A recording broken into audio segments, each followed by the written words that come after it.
আরাফার দিনের আমল যারা আরাফায় অবস্থান করছেন তাদের জন্য একরকম, আর আরাফার দিনে যারা আরাফায় অবস্থান করছেন না, বিশ্বব্যাপী বিভিন্ন জায়গায় আছেন, তাদের জন্য ভিন্ন রকম। যারা আরাফা অবস্থান করছেন, নবী আলাইহিস সালাম এই অংশটা যদিও আম, এখান থেকে আরাফাতের দিনের দোয়াকে নবীজি বলেছেন আরাফাত দিনের দোয়া হলো সবচেয়ে সেরা দোয়া, বছরে যে কোনো সময়ের মধ্যে সেরা দোয়া হলো আরাফাত দিনের দোয়া। যদিও আরাফাতের ময়দানে হাজিদের দোয়া কবুল হয়, ফেরত দেওয়া হয় না, বহু হাদিস আছে। যেহেতু হাদিসে আরাফাতের দিনের দোয়াকে সেরা দোয়া বলা হয়েছে, আমরা যদি দূর থেকে আল্লাহর কাছে দোয়া করি, আশা করতে পারি আল্লাহর কাছে, আশা করতে অসুবিধা নেই যে আল্লাহ তাআলা দোয়া হয়তো কবুল করবেন। وخير ما انا قلت انا والنبيون من قبل لا اله الا الله وحده لا شريك له له الملك وله الحمد وهو على كل شيء قدير। আরাফাত দিনে নবী রাসূলুল্লাহ সাল্লাল্লাহু আলাইহি ওয়াসাল্লাম বলেছেন, আমি এবং আমার পূর্বে নবী রাসূলরা যত দোয়া আল্লাহর কাছে করেছেন এর মধ্যে সবচেয়ে সেরা হলো এটা, লা ইলাহা ইল্লাল্লাহ ওয়াহদাহু লা শারীকা লাহু লাহুল মুলকু ওয়া লাহুল হামদ ওয়া হুয়া আলা কুল্লি শাইইন কাদির। এটা আমরা বিশেষ করে পাঠ করব। আরাফাত দিনে হাজী সাহেবদের জন্য রোজা রাখা নিষেধ, বেশি বেশি দোয়া করবেন তারা, তাদের জন্য করণীয় আমলগুলো। আর আরাফাত দিনের অনুসরণে জিলহজের 9 তারিখে পৃথিবীর বিভিন্ন প্রান্তে থাকা মুসলমানরা নফল রোজা রাখবেন, এতে 1 বছর পূর্বের আর হায়াতে বাঁচিয়ে রাখলে আল্লাহ তাআলা অগ্রিম 1 বছরের গুনাহ আল্লাহ মাফ করে দিবেন।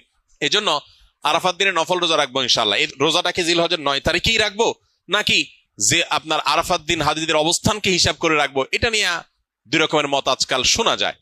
তবে আরাফাত দিনে হাজিরা অবস্থান করছেন হুবহু ওইটার সাথে মিল রেখে গোটা বিশ্বে আসলে ওই দিনে একই সময় রোজা রাখা এটা সব ক্ষেত্রে সম্ভব না, ভৌগোলিকভাবে এটা সম্ভব না। এই জন্য জিলহজের 9 তারিখটা যদি কেউ রোজা রাখেন ইনশাআল্লাহ বিদিনিল্লাহ তিনি এই ফজিলত এবং এই তাৎপর্যের মাহাত্ম্য পেয়ে যাবেন, এবং এই মতটা অধিকতর সব দিক থেকে সমৃদ্ধ এবং যুক্তি সমৃদ্ধ।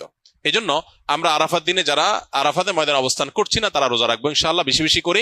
আর জিলহজের 1 থেকে 9 তারিখ পর্যন্ত সবগুলো দিনই রোজা রাখতে পারলে আরো ভালো, তাহলে সেক্ষেত্রে ইখতিলাফ এবং মত পার্থক্যের আপনি এমনি উঠে গেলেন। সবগুলো দিনই আসলে রোজা রাখার চেষ্টা করা দরকার যদি তৌফিকে হয়।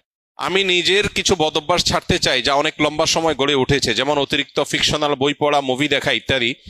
মাঝে মাঝে মনে হয় আমার মানসিকতা বিকৃত হয়ে গেছে, আগে যে স্মরণ শক্তি ছিল তা নেই, মনোযোগ থাকে না, বিনা কারণে রাগ ওঠে, প্রোক্রাস্টিনেশন, সময়ের কাজ সময়ে না করা ও ডিপ্রেশনে ভুগছি। কিভাবে এসব থেকে পরিত্রাণ পেতে পারি? আধুনিক পৃথিবীর বেশিরভাগ মানুষ এই রোগে আক্রান্ত। যে ভাই প্রশ্ন করেছেন তিনি হয়তো নিজের কথা বলেছেন, বাকি হাকিকত হলো, বাস্তবতা হলো আধুনিক পৃথিবীর উল্লেখযোগ্য সংখ্যক, বরং বলা যায় নির্দ্বিধায় বেশিরভাগ মানুষ এই বিপদে আজ আক্রান্ত। অর্থাৎ কোনো কাজে মনোযোগ বসে না, এবং কারোর হয়তো মোবাইল টেপার নেশা, কারোর হয়তো ফিকশনের বই পড়ার নেশা, কারোর হয়তো খেলাধুলার নেশা, কারোর হয়তো গেমসের নেশা। ডোপামিন এবং নেশা এগুলো আমাদেরকে আষ্টে পিষ্টে বেঁধে ফেলেছে এবং আমাদেরকে জঘন্য রকম ভাবে অসুস্থ করে ফেলেছে। এগুলো থেকে উত্তরণের জন্য আমাদের নানাবিধ উদ্যোগ থাকা উচিত। এর মধ্যে সবচেয়ে বড় করণীয় হলো যেই কোনো কাজ অতিরিক্ত নেশা হয়ে গেলে সেটা ছেড়ে দেওয়া বা সেটা থেকে সরে আসার চেষ্টা এবং সংগ্রাম চালানো দরকার। সবচেয়ে বড় কথা হলো একজন ইমানদার একটা সুনির্দিষ্ট রুটিন, যেটা খুবই প্রোডাক্টিভ হবে, তার জীবনের বারাকা আসবে, এরকম একটা রুটিন সুন্নাহর সাথে, কোরআন এবং হাদিসের সাথে মিল রেখে তিনি নিজের জন্য যে করবেন এবং সেটার উপর আমল করবেন। এবং সুন্নাহসম্মত যে রুটিন হবে সেই রুটিনের উপর তিনি যদি আমল করেন তাহলে ডোপামিন থেকে বেঁচে থাকা তার জন্য ইজি হবে, সহজ হবে ইনশাআল্লাহ। এর বাইরে বিশেষ করে যে বিষয়গুলো তাকে অনেক বেশি আসক্তির দিকে নিয়ে যাচ্ছে, নিজে থেকে সেটা ট্রিটমেন্টের উদ্যোগ নিতে হবে। প্রয়োজনে কোনো মেন্টর, কোনো উপদেষ্টা, শরঈ উপদেষ্টা নিয়োগ দিতে হবে। নিয়োগ দেওয়া মানে বেতন ভিত্তিক নিয়োগের কথা না, মানে কাউকে ফিক্স করা উচিত যে আপনি আমাকে গাইড করেন, যিনি কোরআন এবং হাদিসের আলোকে বিচক্ষণতার সাথে আমাকে গাইড করতে পারবেন। তাহলে সেক্ষেত্রে এই গাইডলাইন গুলো মানুষকে অনেক সময় হেল্প করে, নিজেরটা নিজে অনেক সময় করে উঠতে পারে না। সবচেয়ে বড় কথা হলো এবং সর্বশেষ কথা হলো আল্লাহ রাব্বুল আলামিনের কাছে আমাদের কায়মন বাক্যে দোয়া করা দরকার, আল্লাহ যেন আমাদেরকে নেশাগুলো থেকে বেঁচে থাকার তৌফিক দান করেন। আমাদের টিনেজাররা, উঠতি বয়সের তরুণরা, এমন ছেলে মেয়ে খুঁজে পাওয়া এখন কঠিন যার ভেতরে কোনো নেশা নাই। প্রত্যেকে নানান নেশায়, নানান রকমের বদভ্যাসে আজ আক্রান্ত হয়ে গেছে। আধুনিক পৃথিবীর যে সমস্ত মায়া জাল আছে এগুলো থেকে কে কতটা দূরে থাকতে পারছেন, স্মার্টফোন থেকে, সোশ্যাল মিডিয়া থেকে কে কতটা দূরে থাকতে পারছেন, এটার উপরে অনেকখানি নির্ভর করে আজকালকার যে সমস্ত ডোপামিন, যে সমস্ত আসক্তির বিষয়গুলো ছড়িয়ে ছিটিয়ে আছে এগুলো থেকে বেঁচে থাকাটা।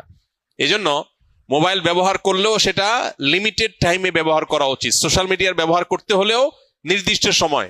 আজকাল অনেক অ্যাপ আছে যে নির্দিষ্ট সময়ের পর এটা লক হয়ে যাবে, সেগুলো ডাউনলোড করে আপনি লক করে ফেলেন, নিজের ব্যাপারে নিজের বিভিন্ন রকম বাইন্ডিংস আনেন।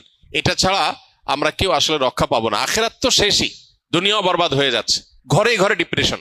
বিশ্ব স্বাস্থ্য সংস্থার জরিপ বলছে 2030-এর পর গোটা পৃথিবীতে সবচেয়ে বেশি পরিমাণে যে রোগ ছড়িয়ে পড়বে, বেশি পরিমাণে যে রোগের রোগী গোটা পৃথিবীতে পাওয়া যাবে, সে রোগটার নাম হলো ডিপ্রেশন। আমরা একদিকে দেখতে পাচ্ছি সুখের উপকরণ, নানাবিধ উপকরণ সুখের, এগুলো দিন দিন বাড়ছে। আবার অপর দিকে দেখতে পাচ্ছি পৃথিবীতে দুঃখী মানুষের সংখ্যা, ডিপ্রেসড মানুষের সংখ্যা, পেরেশান মানুষের সংখ্যা পরিমাণ দিন দিন বাড়ছে।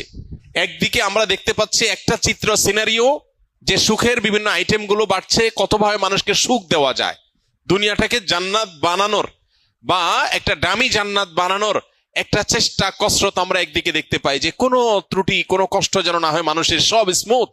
এটা একটা সিনারিও। আর আরেকটা সিনারিও হলো প্রত্যেকটা ঘরে ঘরে, বড়রা তো আর বড়রা, মানব ইতিহাসে কখনো বাচ্চারা যেখানে ডিপ্রেসড এরকম ছিল না, এখন ঘরে ঘরে যত আধুনিক, যত উন্নত, যত অগ্রসর, তত বেশি বাচ্চাদের মধ্যেও ডিপ্রেশন বেশি পাওয়া যাচ্ছে, আত্মহত্যার প্রবণতা বাড়ছে। এটা আমাদেরকে বার্তা দেয় জাগতিক এই সমস্ত উন্নতি অগ্রগতির কোন টুলস মানুষকে সুখী করতে পারে না।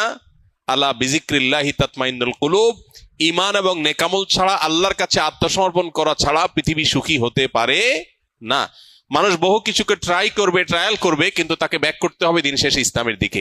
আল্লাহ তাআলা আমাদেরকে বুঝার তৌফিক